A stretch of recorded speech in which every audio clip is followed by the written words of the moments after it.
Vaya, Potato, te han dejado tareas de matemáticas, ciencia y estudios sociales y quieren que las hagas con su mamá, así que te voy a ayudar y más te vale que me pongas atención, Potato. Ah, eso es fácil, mamá. Va, está bueno, entonces vamos a empezar con matemáticas. ¿Cuánto es 1 más 1? 2, 2 más 3. 5. Ahora te voy a decir una que parece fácil, pero es complicada, ¿ok? ¿Cuánto es 1 más 0? Eso no es complicado, mamá. ¿Cuánto es, pues? Ay, mamá, 1 más 0 es 10. Ay, Potato, en el amor de Dios, ve que te digo que papás no se estudia. 1 más 0 no es 10. ¿Ah? ¿Y entonces qué es?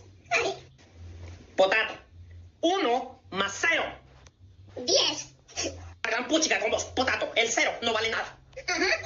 Entonces, imagínate que el 1 está casado con el 0. ¿Me estás poniendo atención, va? Sí. Entonces, si el 0 se va y deja al 1, el 1 pasa a ser... Soltero. Potato, te voy a pegar si no me contestas bien. El 0 deja el 1. ¿Cómo queda el 1?